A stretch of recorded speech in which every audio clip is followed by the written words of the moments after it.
Ciao a tutti! Questo è il Dimmi Tutto, il nostro nuovo quadro. Aqui, nessa série de vídeos, a gente esclarece algumas dúvidas mais recorrentes dos alunos da Itálica, que são enviados para a gente pelo número de dúvidas. E se você está gostando dessa série de vídeos, deixa seu like aqui com um comentário para a gente saber se esse formato de vídeo é interessante para vocês e para a gente poder continuar com ele então, tá bom? Mas vamos lá então, respondendo aqui a primeira pergunta do dia, é relacionada à formação de plural, mais especificamente em palavras masculinas que terminam com a letra A. Não são muitas palavras italianas masculinas que vão terminar com a letra A, mas a gente tem alguns casos, como por exemplo a palavra problema. No singular a gente tem il problema. Como que vai ser essa formação no plural? Vai terminar com i. Então é um pouquinho irregular da formação que a gente está acostumada no italiano, né? Quando a gente diz que uma palavra termina em a no singular, geralmente o plural dela vai ser em e, certo? Porém, nesses casos de palavras masculinas terminadas em a, no plural elas vão continuar terminando em i, como então o caso de problema, problemi. Já prestando um pouquinho mais de atenção aqui em algumas palavras que são terminadas em ista, como por exemplo taxista, artista. Essas palavras, quando elas forem para o plural, no caso do masculino, elas vão sim terminar em i. Então a gente tem il tassista, i tassisti, il turista, i turisti. L'artista, gli artisti, no caso do masculino. Mas essas palavras também podem ser femininas, né? A gente pode ter também la turista, la tassista, l'artista. E aí, o plural dessas palavras, sim, vai terminar em e. Então, le turiste, le tassiste, le artiste, ok?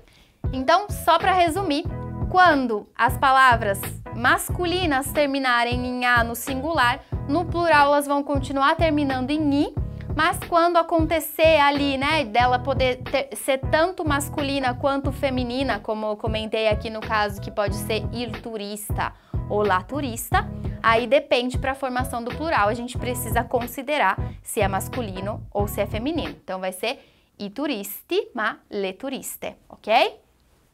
Próxima pergunta. Essa é uma pergunta muito interessante, foi mandada por uma aluna do L'Italiano Essenziale. Ela perguntou pra gente se fine, a palavra fine, que significa fim, né? Se é uma palavra masculina ou feminina. E, bom, aqui depende um pouquinho. Se fine significa lo scopo, l'intenzione, l'obiettivo, né? Il proposito, é uma palavra masculina. Então, a gente tem, por exemplo, il fine giustifica i mezzi. Um outro exemplo. Questo te lo dico perché le informazioni hanno un fine divulgativo. Porém, se a palavra fine significa il finale, l'esito, il risultato di qualcosa, nesse caso ela vai ser femminile. Então, alcuni credono che la fine del mondo si avvicina. Per esempio, la fine del film è triste.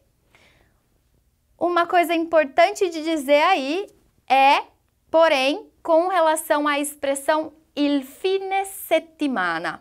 Por que que nesse caso, então, é il fine e não la fine, né? Provavelmente, esse gênero, né, mantém esse gênero masculino pela influência exercida pelo inglês, né, do weekend, do inglês, de onde deriva essa palavra. Então, por isso que se mantém il fine settimana, nesse caso, como masculino, ok? A próxima pergunta é sobre a formação dos números em italiano, como a gente escreve alguns dos números. E um aluno perguntou aqui pra gente por que, por exemplo, quando a gente tem 19, a gente precisa dobrar o N, quando a gente vai escrever, né? E por que que quando a gente tem 29, por exemplo, 39, a gente não precisa dobrar esse N? Essa é uma pergunta muito interessante e o que acontece é que quando a gente tem dois números já existentes e a gente vai só juntar eles na escrita, a gente não vai precisar dobrar a consoante. Então, a gente tem justamente 29, 27, 36, sem precisar dobrar essas consoantes. Mas no caso, quando a gente junta com uma palavrinha que não existe sozinha, como é o caso de dicha, né? Ela não é uma palavra que existe sozinha, não é um número sozinho. Então, quando a gente faz essa união do dicha com números, aí a gente precisa dobrar a consoante. Então, por exemplo, 19, 17 com doppia S. Próxima domanda. Essa aqui é uma pergunta bastante interessante também a respeito de três palavrinhas italianas muito usadas, que são quindi, allora e dunque. Uma aluna perguntou pra gente se essas palavras são sinônimos, se a gente pode considerar que elas são sinônimos, né? São sempre usadas da mesma forma ou não, e como que a gente poderia exemplificar aqui alguns usos. Na verdade, sim, na maioria dos casos elas são utilizadas como sinônimo, né? Significando então ou portanto, né? Como, por exemplo, non volevo dormire, quindi, allora ou dunque ho deciso di guardare un film. Mas a palavra allora também pode ser utilizada para introduzir uma frase, para a gente começar ali, né, um assunto, introduzir um assunto. Ela é bastante usada desse modo também. Então, por exemplo, allora ragazzi, oggi studieremo il passato prossimo, né? Allora, ieri ho deciso di guardare un film perché non avevo sonno. E allora também pode ser utilizada para indicar quando a gente está falando de algo que aconteceu lá no passado, para indicar um tempo que já passou. Então, por exemplo, quando ero piccola, le cose erano diverse. Allora, cioè, então, né, naquele tempo, non potevamo andare a scuola a piedi perché abitavamo lontano. Então, allora também é utilizado nesse sentido para falar de algo lá do passado, então, naquele tempo. Uma outra pergunta muito interessante que a gente recebeu de uma aluna do L'Italiano Essenziale foi por que em italiano, quando a gente conversa, vai cumprimentar, né, às vezes uma pessoa ou várias pessoas, por que a gente diz come va, sempre come va, independente de ser com uma pessoa, com várias, né, por que a gente fala esse come va? Sendo que a gente aprende, quando a gente está estudando ali o verbo andare, que em italiano significa ir, a gente sabe que a gente diz io vado, tu vai, lui e lei va. Então esse vá seria ali uma terceira pessoa, né? Ele, ela ou então o senhor, senhora, quando for uma situação mais formal. Mas mesmo que a gente estiver utilizando o tu, estiver falando ali diretamente com a pessoa de uma maneira informal ou estiver falando com várias pessoas, a gente também diz, né, come va.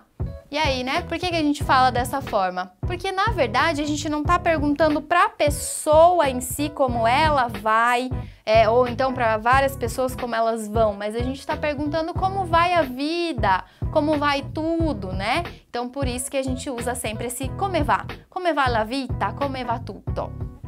Bom, esse foi mais um vídeo do nosso quadro Dimmi Tutto. Espero muito que vocês estejam gostando e a gente se encontra na próxima semana.